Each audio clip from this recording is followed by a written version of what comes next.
You can never whip these boys if you don't keep you and them separate. I found that out in Birmingham. You've got to keep the white and the black separate.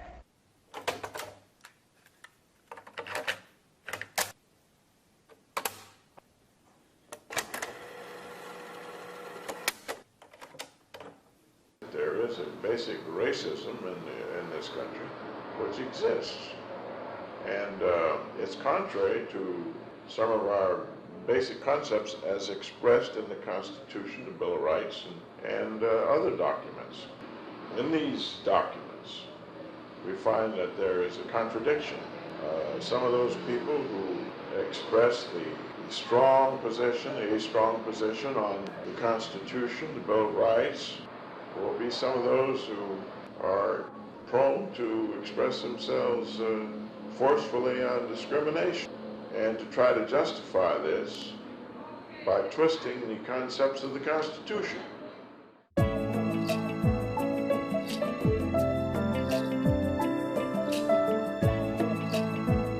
Byron Rumford's story is important because fewer than 3,800 individuals going back to 1849 have ever sat in this chamber and voted on public policy.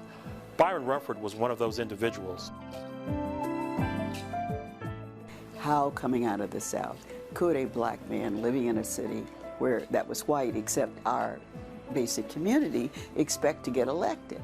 And quite frankly, Byron Rumford, as a man of equal stature to other legislators who was able to speak his mind and quite frankly take on challenging issues of race and injustice, really gave people a sense of possibility in California. When it comes to significant legislation in the history of this state, I would not know of any legislature who achieved the number and the significance of passage of bills than Byron Rumford. He came first with a bill that would guarantee fair employment practices for the state of California. And so from a racial standpoint, he kind of tuned in that, you know, we're being prohibited from living where we'd like or running an apartment where we would like. So that's when he looked at housing. His fair housing legislation opened the way for a California Supreme Court decision and for a U.S. Supreme Court decision.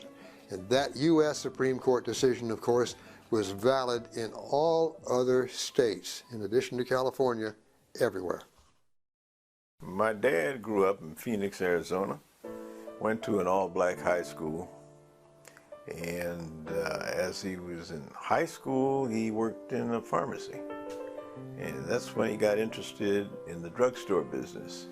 His father had abandoned the family early on in Arizona, and he felt that he wanted to continue his education, so he left Phoenix, Arizona, and came to California.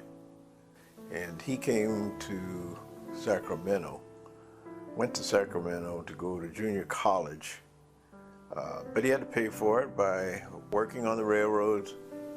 He spent a lot of time on the railroads, earning the money to go to college, with the idea in mind to go to the University of California School of Pharmacy in San Francisco. Politics really wasn't on his mind at that time. It was getting an education and getting a job. This was the time in the Great Depression, and he finished college during the Depression. And of course, married my mother in 1932. Mom, Elsie Rebecca Rumford, born and raised in Oakland, went to Oakland Tech, and even through the Depression, she and her sisters worked really hard, put themselves through San Francisco State Teachers College, getting their credentials. But my mother never taught public school.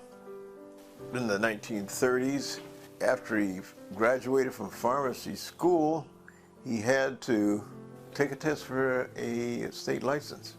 And he was able to take the test for the pharmacy license. He also was trying to get over to Highland Hospital in Oakland, and there was resistance to hiring him at that time. My father used to frequently talk about how hard it was to get hired at Highland Hospital and how hard it was for black people to get jobs, period. He had to go back continually for interviews. They'd ask him silly questions like, what do you think of Joe Louis? Questions that he had nothing to do with a pharmacy license. He could never pass that oral interview. They just didn't want to hire him. They said, oh, this is going to not be good for the hospital. I don't know how it's going to work. And he just said, give me a chance.